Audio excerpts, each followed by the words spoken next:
아멘. 할렐루야.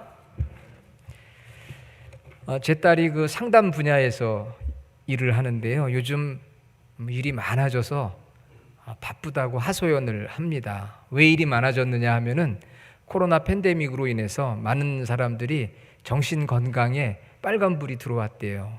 그래서 상담을 요청하는 경우가 많아져서 바쁘다는 이야기를 합니다. 특히 불안장애가 많아졌다고 합니다. Anxiety Disorder라고 하는 불안장애가 많아졌다고 해요. 불안으로 인해서 몸과 마음에 질병이 오는 불안장애가 많아졌다고 합니다. 그 증세는요, 밤에 잠이 안 오고요, 또 피곤하고 예민하고 잘 놀라고 작은 것도 자꾸 걱정하고 염려하고 왠지 벼랑 끝에 서 있는 그런 느낌들, 가슴이 두근거리고 심장 박동이 빨라지고. 여러분 어떻습니까? 괜찮으신가요? 네. 어느 부인이 남편에게 여보 나 불안 증세에 있는 것 같아. 밤에 잠이 안 오고 예민하고 염려가 많아. 그랬더니 남편이 그게 불안 증세가 아니고 갱년기야 그러더래요. 물론 갱년기일 수도 있겠죠. 그러나 정말 정신적인 건강에 무슨 문제가 있는지 잘 또 살펴보고 몸만이 아니라 우리 마음의 건강도 우리 관심을 가져야만 합니다. 불안장애가 아니더라도 요즘 우리들의 마음이 많이 흔들리고 불안해요. 끊임없는 문제들도 있고 괴로움도 있습니다. 마음이 평안하지가 않은 거지요. 평안을 잃는 경우가 많습니다. 그 유대교 개혁주의 랍비인 자슈아 리브맨이라고 하는 사람이 The Peace of Mind라는 책을 썼는데 그 책이 예전에 뉴욕타임스에서 1년 동안 베스트셀러가 됐던 책입니다. 그 책 중에 이런 내용이 나와요. 한 젊은이가 아주 지혜가 많은 노인을 찾아갑니다. 조언을 구하는 거예요. 저에게 소원이 있는데 이 소원을 어떻게 이룰 수가 있겠습니까? 그 노인이 이 청년에게 소원이 뭐냐고 묻습니다. 그랬더니 제 마음속에 소원이 6가지가 있대요. 뭐 우리하고 크게 다르지 않아요. 첫째는 건강한 거, 두 번째는 돈을 많이 버는 거, 세 번째는 좀 뛰어난 외모를 갖는 것, 네 번째는 재능이 있는 것, 그리고 5번째는 권력이 있고 6번째는 명예. 여러분 다 원하시는 거 아니세요? 건강, 재물, 외모, 또 재능, 그리고 권력과 명예 다 원하는 거 맞지요? 소원하는 거 아니겠습니까? 그랬는데 이 지혜 많은 노인이 청년에게 이렇게 이야기를 했습니다. 이복의 청년, 평안이 없이는 이 모든 것이 아무 쓸모없네. 평안이 있어야 되네. 무엇보다도 그 내면의 세계에 피스, 평화가 있어야 하네. 이렇게 조언을 해 주었다고 합니다. 맞습니다. 외적인 조건을 많이 갖췄다고 해도 그 내면 세계에 평안이 없으면 그 모든 것들을 우리가 누릴 수가 없는 거예요. 우리 마음이 중요한 게 평안입니다. 저도 목회를 하면 할수록 어떤 교회가 좋은 교회일까? 평안한 교회가 좋은 교회다. 이런 생각을 하게 됩니다. 예전에는 큰 교회, 부흥하는 교회, 많이 모이는 교회, 이런 비전을 가진 적도 있었어요. 그래서 목회자들이 모이면 교회 요즘 많이 부흥하지요? 이렇게 묻는 게 목회자들의 질문이었습니다. 그러나 요즘에는 교회 많이 부흥하죠? 라고 묻는 목회자가 있을까요? 아닙니다. 요즘에 묻는 질문 몇 가지가 있어요. 하지만 그 중에 대표적인 것 중에 하나가 교회 평안합니까? 그렇게 물어요. 평안이 중요한 주제가 되었어요. 사회는 발달했지만 많은 사람들이 불안 가운데 살고 있습니다. 특히 코로나로 인해서 평안이 굉장히 중요한 이슈가 되어가고 있고요. 교회도 평안한 교회. 저도 남은 저의 목회 생활이 평안한 목회가 되길 저는 간절히 원하고 있습니다. 할렐루야. 평안한 목회. 여러분 신앙생활도 그렇지 않아요? 여러 교회들 경험해 보셨을 거예요. 큰 교회도 다녀보고 작은 교회도 다녀봤지만 결국 결론에 이르는 게 무엇입니까? 평안한 교회. Peaceful Church. 평안한 교회가 좋은 거 아니겠어요? 빌립보 교회에 편지를 하는 사도 바울이 빌립보 교회 성도들과 교회를 향해서 평안하기를 축복했습니다. 여러분 빌립보서 시작하면서 1장 2절에 하나님 우리 아버지와 주 예수 그리스도로부터 은혜와 평강이 너희에게 있을지어다. 교회가 평강이 있기를 벌써 1장 2절에 축복을 했어요. 이 평강 혹은 평안, 평화, 화평, 이 네 단어는요 다 같은 의미예요. 히브리어에서는 샬롬, 여러분 샬롬 들어보셨죠? 히브리어의 샬롬을 번역한 한국말들이 평강, 평화, 화평, 평안 이런 뜻이고요. 헬라어로는 에이레네라고 하는데 영어로는 다 피스라고 표현을 합니다. 평안, 평강, 평화, 화평. 그래서 평강이 너희에게 있을지어다. 사도 바울이 빌립보 교회를 위해서 그렇게 축복을 했어요. 그리고 나서 오늘 말씀 7절에 그리하면 모든 지각에 뛰어난 하나님의 평강이, 여기서 말하는 평강도 피스고요, 샬롬이고 에이레네라고 하는 같은 단어를 사용하고 있어요. 평강이 있기를 다시 구하는 거예요. 이제 이 편지의 마지막 부분에 가서 다시 평강이 있기를 간구하고 권면합니다. 하나님의 평강이 어디에 있기를 원하느냐? 우리 마음과 생각을 하나님의 평강이 지켜주기를 원하는 거예요. 마음은 제가 여러 번 강조했는데요. 마음은 우리의 생각, 감정, 의지를 포함하는 것이 마음이라고 했어요. 생각과 감정과 의지. 그런데 오늘 말씀해 보니까 마음과 생각을 이렇게 기록이 되어 있습니다. 마음 중에서도 무엇보다 생각이 중요하다는 거죠. 왜냐하면 부정적인 생각을 하면 마음에 평안이 없어요. 그래서 마음 중에서도 생각을 한 번 더 강조하고 있는 거예요. 다시 말하면 우리 내면의 세계가 평안해야 되는데 하나님의 평강이 우리 내면의 세계를 평화롭게 지켜주신다. 그 하나님께서 우리 빌립보 교회 성도들과 교회를 평안하게 지켜주시기를 소원하는 마음으로 이 편지를 기록했습니다. 자, 왜냐하면은 이 빌립보 교회에 불안한 요소들이 있었어요. 어떤 불안한 요소들이 있었느냐 하면은 세 가지인데요. 첫째는 성도 간에 약간의 갈등과 분열이 있었습니다. 2장 1절로 11절에 보면 마음을 같이하여 같은 사랑을 가지고 뜻을 합하여 한 마음을 품으라 라고 권면하는 것은 그러한 상태가 있다는 것을 전제하는 거거든요. 그리고 지지난주 말씀에서 이 빌립보 교회에 충성스러운 여성 지도자들 두 사람 간의 갈등이 있었다고 했는데 혹시 그 두 사람의 이름을 기억합니까? 한 사람은 유오디아부에 또 한 사람은 누구라고 그랬죠? 순두부요? 순두부하고 이름이 비슷하니까 기억하기 좋죠. 순두개.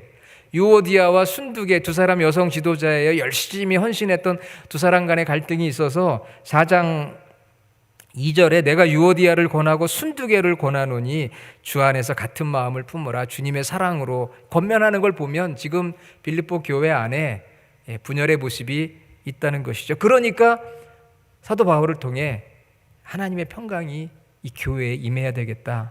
그렇게 편지를 하게 된 것이고요. 또 두 번째는 이 교회 안에 유대 율법주의자들이 있었어요. 그 유대 율법주의자들을 빌립보서 3장 2절에 개들이라고 제가 그 성경이 이렇게 얘기했다고 했잖아요. 유대 율법주의자들은 어떤 자들입니까? 예수님의 십자가만으로는 구원받기 어렵다는 거예요. 그래서 할례를 받아야 되고 절기를 지켜야 된다라고 주장하는 극단적인 유대 율법주의자들이 있었고요. 또 한편으로는 이미 우리가 구원을 받았으니까, 우리 죄 용서 받았으니까 이제는 내 마음대로 살아도 된다고 하는 반도덕주의자들이 있었어요. 그런 양극단의 의견을 가진 성도들이 있고 그런 지도자들이 위협을 주니까 교회가 어떻겠어요? 나는 이렇게 생각하는데, 나는 이렇게 생각하는데, 신학적이고 성경적인 의견의 대립이 있으니까 혼란의 모습도 있지 않았겠습니까? 우리 빌립보 교회는 복음을 전하는데 앞장서고 협력하는 좋은 교회였어요. 하지만 완벽한 교회는 없습니다. 그 안에 분열의 모습도 있고요. 의견 대립도 있었던 거예요. 그리고 세 번째는 초대교회가 모두가 당하는 문제, 바로 로마 제국으로부터의 황제 숭배와 그로 인한 박해와 핍박이 있었습니다. 그 박해와 핍박이 작든 크든 있었어요. 그러니까 항상 뭔가 교회가 공동체가 있긴 하지만 불안하잖아요. 그렇죠? 교인들 간에 마음이 하나 되지 못하는 지도자들 간에 또 갈등이 있고 교회 안에 신학적이고 성경적인 의견의 대립이 있고 외부적으로는 정치적인 핍박과 박해들이 있습니다. 그러니 불안하지 않겠어요? 그렇죠. 불안을 느끼잖아요. 여러분, 우리 벨리 주하나 교회에서 불안을 느끼십니까? 이런 때 아멘 하면 안 됩니다. 여러분, 불안을 느끼실지 저는 불안을 느끼지는 않아요. 우리 벨리 주하나 교회 공동체 안에서 불안한 분 있으신가요? 정말 불안해서 오늘 못 오신 분들 계실 수도 있죠. 코로나 때문에. 그렇죠? 코로나 외에 특별히 불안한 건 없는 것 같습니다. 사도 바울도 지금 사실 감옥에 있거든요. 앞으로 어떻게 될지 몰라요. 감옥에서 석방이 될는지 아니면 더 있어야 될는지 중형을 선고받을지 사형당할는지 몰라요. 모르니까 내 미래에 대해 불안감이 있잖아요. 그런데 하나님께서 사도 바울의 마음을 지켜주시는 거예요. 하나님의 평강으로 마음이 평안해요. 그 사도 바울이 누리는 그 평강을 빌립보 교회 성도들과 교회도 누리기를 간절히 원하기 때문에 이 편지를 써서 보내는 것이거든요. 그래서 오늘 말씀에 보면 그리스도 예수 안에서 너희 마음과 생각을 지키시리라. 평강이 중요하다는 거예요. 특히 불안의 요소가 있는 빌립보 교회가 평안해야 되고 화평해야 되는 거, 하나님께서 그런 평강을 주시기를 기도하고 편지를 합니다. 여러분, 오늘 4장 4절로 7절의 말씀은 우리 그리스도인들에게는 꽤 유명하고 알려진 말씀이고 좋아하는 말씀이에요. 이런 말씀만 전하면 저도 좋겠어요. 어떤 때는 책망해야 되고 그런 말씀도 있거든요. 근데 이 말씀은 참 위로가 되고 좋아하는 말씀 중에 하나인데, 저는 그동안에 이 말씀을 읽으면서 아마 여러분들도 그러셨을 거예요. 4절, 5절, 그리고 6절과 7절. 보통 이렇게 우리가 읽습니다. 4절, 5절, 그리고 6절과 7절. 6절과 7절을 연결해서 읽어요. 그래서 6절과 7절은 기도에 대한 내용으로. 그런데 제가 이번에 빌립보서를 다시 이렇게 읽고 말씀을 준비하는 가운데 성령님께서 제 마음속에 어떤 그 감동과 깨달음을 주셨어요. 그것은 4절과 5절 그리고 6절과 7절 이렇게 세 부분으로 나누는 게 아니고, 이 말씀 읽다 보니까 4절, 5절, 6절 그리고 7절은 4절과 5절과 6절의 결론이더라고요. 그렇게 제가 한번 이해해 봤어요. 7절 그리하면, 여기 그리하면이라고 하는 이 말씀이 6절에만 해당되는 말씀이 아니고 4절과 5절에도 연결되어지는 말씀이구나 하는 것을 제가 깨닫고, 혹시 저랑 비슷한 깨달음이 있는 분이 있나 해서 여러 주석도 좀 봤는데요. 그렇게 생각하시는 분이 있기도 하고 없기도 하고 그래요. 그러니까 성령님이 주시는 대로 우리가 이제 이해를 하는데, 4절과 5절과 6절 따로따로 이 모든 것의 결론은 7절이다. 저는 그렇게 믿어요. 그리고 여러분, 그 7절에 보면 우리 한글말로는 그리하면이라고 되어 있지만 영어에는 and라고 되어 있고 헬라어도 그렇게 되어 있어요. 헬라어의 문법상 이 내용을 읽어보니까 4절, 5절, 6절, 7절이 다 개별적으로 쓰였는데 7절이 4절부터 5절, 6절까지의 결론이에요. 무슨 말이냐 하면은요, 여기서 말씀하고자 하는 하나님의 의도는 우리가 하나님의 평강을 누려야 한다는 거예요. 그런데 하나님의 평강을 누리려고 하면 어떻게 해야 되느냐, 그것을 4절과 5절과 6절에서 하나씩 세 가지를 설명하고 있는 거예요. 자, 7절이 결론이라고 했죠. 모든 지각에 뛰어난 우리의 이해력과 지식과 지혜를 초월한 하나님의 그 평강, 하나님의 평강이라는 말은 하나님으로부터 오는 평강을 말하는 거예요. The peace of God은 the peace from God, 하나님으로부터 오는 평강, 평화의 주님이 되신 하나님으로부터 오는 평강이 우리가 생각하는 것을 초월해 있어요. 그런 하나님의 평강이 우리에게 그리스도 예수 안에 있는 자들, 예수님과 예수님을 구주로 믿고 예수님을 의지하는 그 사람들 속에서 우리의 마음과 생각을 지켜주셔요. 내면의 세계를, 마음을, 특히 생각을. 왜냐하면 늘 부정적인 생각이 불안을 일으키니까 우리 생각을 지켜주시는 거예요. 하나님으로부터 오는 평강이, 하나님으로부터 오는 평강이 우리의 내면의 세계를 지켜주시기 위해서 우리가 해야 될 게 있다는 거죠.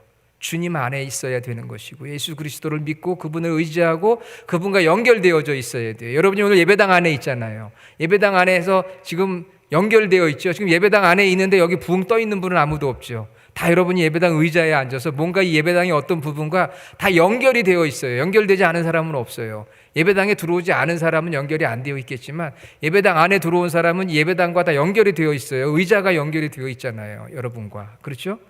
마찬가지로 예수 그리스도 안에 들어와 있다는 것은 예수님과 내가 연결되어 있다는 거예요. 예수님과 연결된 자에게 하나님께서 평강을 주셔요. 내 마음 내면의 세계, 특히 생각의 부분에서 부정적인 생각으로 불안이 자꾸 찾아오는데 내 생각을 하나님께서 지켜주신다는 거예요.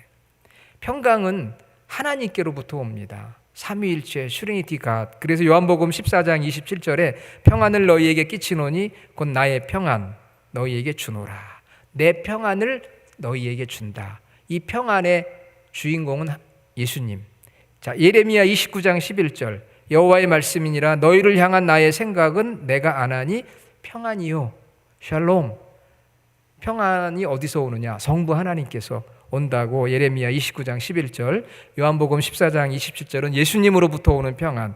그리고 세 번째 갈라디아서 5장 22절 성령의 열매는 사랑과 희락과 화평.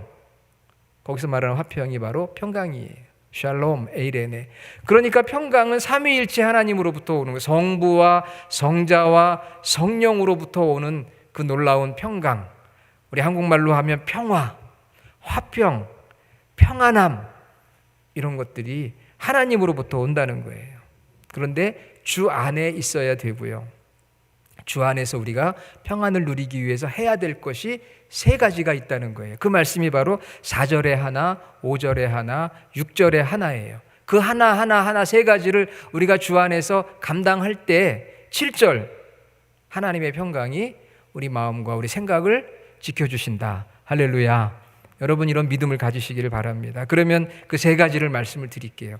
자, 첫째는 무엇일까요? 4절을 우리 성경 가지고 있으신 분 스크린도 좋습니다. 같이 한번 읽어보겠습니다. 주 안에서 항상 기뻐하라. 내가 다시 말하노니 기뻐하라. 예.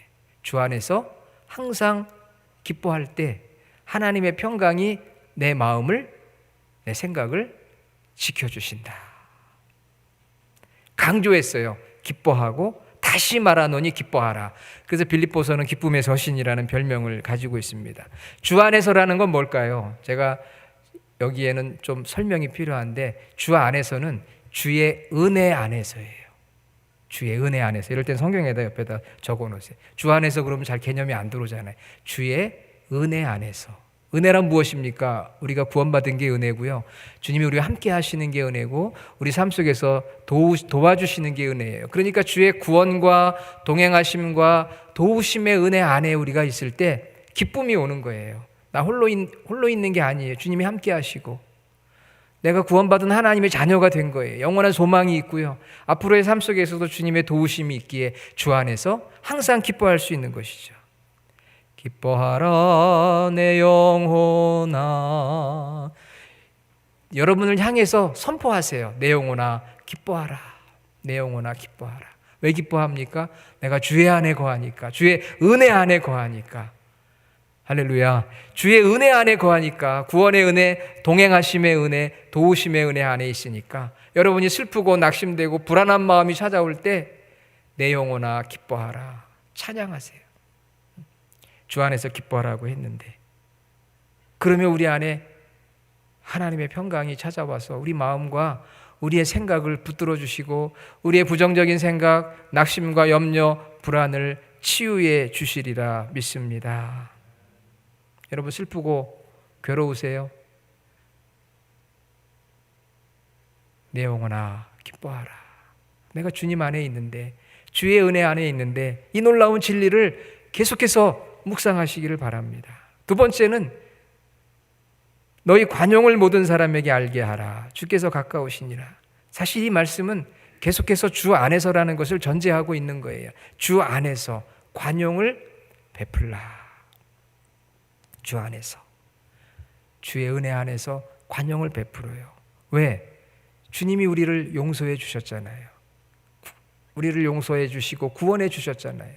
그러니까 내가 그 주님의 은혜 안에서 누군가에게 관용을 베푸는 거예요. 관용이라는 것은 용서하는 것이고요. 너그럽게 대하는 것입니다. 그 사람에게 친절하게 대하는 것이 관용이에요. 여러분, 어떤 사람이 사람들에게 인기 있을까요? 관용을 베푸는 사람입니다. 편안한 사람. 어떤 문제를 가지고 극단적으로 까다롭게 하는 사람이 아니라 관용을 베풀어 주고 친절하게 너그럽게 용서하는 사람. 판단은 누구에게 맡겨요? 5절에 보니까 주께서 가까우시니라. 주님 오실 때가 됐어요. 주님께 맡기는 거예요. 판단은 주님께 맡기고 나는 내가 할 일은 용서하고 또 너그럽게 대하고 친절하게 대하는 것이죠. 주의 은혜 안에서. 그래야 내 마음속에 평안이 와요. 여러분, 누군가를 용서하지 않고 누군가에게 내가 지극히 힘들게 하고 까다롭게 하면 여러분 마음에 평안이 있던가요? 아니잖아요. 관계가 풀어져야 평안이 오잖아요. 요셉은 너무나 잘 알려진 인물 아닙니까? 형들에게 죽임당할 뻔했어요. 팔렸어요. 그랬던 요셉이 애굽의 총리가 됐습니다. 이제는 갑이 됐어요. 갑. 형들이 가뭄 속에서 극단의 경제적 어려움 속에서 요셉을 찾아왔습니다. 여러분 같으면 어떻게 했을 것 같아요? 나를 죽이려고 했던 형들, 국물도 없다, 이럴 수도 있잖아요. 모르는 척 할 수도 있잖아요. 하지만 그 형들을 다 용서하고 품고 관용을 베풀었어요. 만약 그렇지 않다면 얼마나 그 마음이 불안했겠어요. 평안하지가 않죠.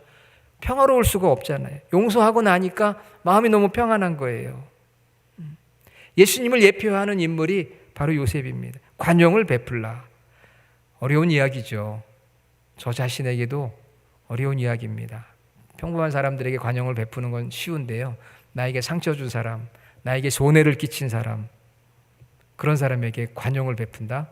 어려워요.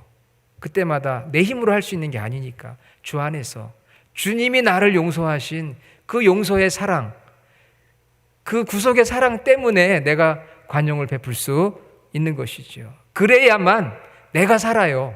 내가 용서해야 내 마음이 평안해요. 그 사람을 위한 것도 있지만 내가 평안하기 위해서요. 하나님의 평안이 나를 지켜주기 위해서. 자, 세 번째는 무엇입니까? 6절에 주 안에서. 다 주 안에서와 연결되는 거예요. 주 안에서 아무것도. 자, 우리 6절 한번 읽어볼까요? 너무 좋은 말씀이죠. 같이 시작. 아무것도 염려하지 말고 다만 모든 일에 기도와 간구로 너희 구할 것을 감사함으로 하나님께 아뢰라. 주 안에서 염려하지 말고 기도하라는 거예요. 감사함으로 기도하라. 모든 일에 기도와 간구. 왜 기도와 간구라는 두 말이 나왔을까요? 그냥 기도로 이렇게 해도 되잖아요. 근데 원래 이 기도는요, 그 헬라어 뜻 자체가 간구한다는 의미보다는 리퀘스트하고 막 에스크하고 하는 것보다는 사실 하나님과의 대화하고 교제예요. 기도의 진정한 의미는. 간구는 그 대화 중에 한 부분이에요. 그래서 기도, 프레어와 간구, 패티션이 영어로 이렇게 나와 있는데요. 하나님 앞에 내가 교제하는 가운데, 대화하는 가운데 나의 필요를, 나의 모든 염려스러운 것들을 다 맡기고 감사함으로 기도할 때 하나님께서 우리 마음 가운데 내 생각과 지혜, 지각을 초월한 하나님의 평강으로 내 마음을 다스려 주시는 거예요. 간구하기 이전에 먼저 대화하고 교제해야 됩니다. 염려하지 말라고 했어요. 여러분, 염려하지 않을 수 있어요? 염려하지 않고 어떻게 살아갑니까? 이 세상을 살아가는 동안에 염려하고 걱정할 일이 너무 많아요. 우리 한번 돌아보면 학창 시절에는 무엇 때문에 염려했습니까? 성적 때문에 염려 많이 했잖아요. 그렇죠? 그리고 대학에 가야 되니까 고등학교 시험 봐서 가신 분들도 계시죠. 저희는 시험 안 보고 갔거든요. 그러니까 고등학교 가고 대학교 가는 거 그 진학의 염려가 얼마나 많아요. 친구들과의 관계, 또 그때는 또 그 친구들과의 그 관계 때문에 걱정하고 염려할 때도 있고요. 그리고 나서 이제 20대 청년의 이때가 되면 취직하는 것 때문에 염려하고 누구랑 결혼할 건가 그렇게 또 염려하잖아요. 그렇죠?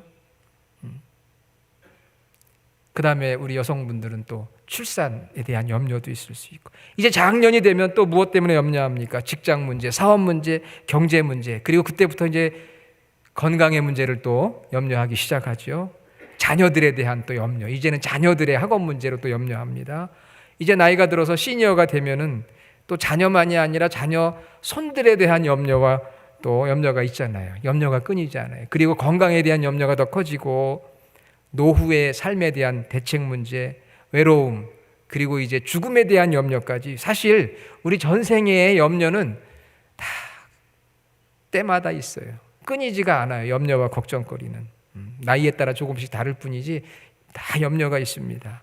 그런데 여러분, 염려거리들을 분석해 보니까요, 어니 젤린스키라는 분이 염려를 분석을 해보니까 우리 걱정거리의 40%는 아예 일어나지도 않을 일에 대한 염려래요. 40%는 아예 일어나지도 않을 일인데 괜히 염려하는 거예요. 30%는 벌써 이미 일어난 일들인데 그거 자꾸 생각하면서 또 걱정하는 거. 그리고 22%는 사소한 일로 염려를 합니다. 사소한 일, 어떤 걸로 염려할까요? 사실 우리 주부들은 집에서 다음에 뭐 먹을까?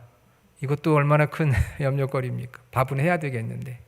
사소하다고는 할 수는 없겠지만 어쨌든 사소한 염려 걱정들이 있고요. 진짜 염려거리는 4%래요. 4%. 진짜 염려하는 거. 그거는 대비하라고. 얼마 전에 우리 LA에 작은 지진들이 있었어요. 저희 동네 다우존 옥스에서 약간의 지진이 있었고요. 그 다음에 칼슨에서 약간의 지진이 있어서 사람들이 이거 혹시 걱정하는 분, 염려하는 분들이 있죠. 여러분 중에도 그런 분들이 있었죠? 없었습니까? 예. 염려가 되잖아요. 지진이 오지 않을까. 그런 거는 조금 염려가 돼요. 염려 또 해야 돼요. 왜? 대비를 해야 되니까. 그래서 다시 한번 지진이 일어나면 어떻게 할 건가? 이런 생각을 하도록. 그래서 약 4%만이 진짜 염려거리고요. 나머지 96%는 거의 다 별로 중요하지 않은 그런 염려라고 합니다. 그런데 그 염려 때문에 너무 불안한 분들이 있어요. 염려는 divided mind, 분열된 마음, 염려하기 시작한 마음이 자꾸 분열이 돼요. 베드로전서 5장 7절에 너희 염려를 다 주께 맡기라. 이는 그가 너희를 돌보심이라. 염려 대신에 우리가 할 것은 주 안에서 그 염려거리들을 기도와 간구, 기도는 교제라고 했고요. 간구가 이제 정말 에스크하는 거죠. 그렇게 하라. 그러면 하나님께서 7절에 말씀하셨죠. 하나님의 평강이 그리스도 예수 안에서 너희 마음과 생각을 지키시리라. 그런데 여기에 감사함으로가 들어가 있어요. 6절에. 이게 또 포인트예요. 감사함으로. 이 믿음의 성도들의 자세예요. 어떤 성도님은 삶에 어떤 문제가 생기니까요, 하나님 앞에 기도하는데 원망과 협박의 기도를 하는 분이 있어요. 하나님, 제가 이렇게 믿음 생활 열심히 했는데 이게 뭡니까? 이게 뭡니까? 왜 이런 일이 저한테 생기는 겁니까? 하고 원망해요. 그리고 나서는 협박으로 들어갑니다. 하나님, 이번에 이 문제 해결해 주지 않으면 이제 끝입니다. 우리 교회는 그런 분들 없으시죠? 근데 진짜 있더라고요. 이게 뭡니까? 그러면서 이제 끝입니다. 그런데 감사함으로 하라고 그랬어요. 감사함으로. 이게 포인트예요. 그동안의 은혜를 생각하니까 너무 감사해요. 하나님께서 지혜로, 또 하나님께서 능력으로, 하나님께서 사랑으로 여기까지 오게 해주신 걸 생각하면서 먼저 감사하는 마음으로 하나님 앞에 기도하는 거예요. 하나님, 이런 어려운 문제가 있는데 이것을 통해서 제가 다시 하나님 사랑을 깨닫게 해주시고 하나님 능력을 깨닫게 해주시고 제가 너무 연약해서 하나님 의지할 수밖에 없는 존재임을 알게 해주시 너무 감사합니다. 그러니까 모든 것에 대해서 감사하는 거예요. 감사할 수 없는데 일단 감사하고 보세요. 하나님 감사합니다. 질병도 감사하고 지금 내가 겪고 있는 모든 아픔과 상처, 어려움들 감사합니다. 하나님 감사합니다.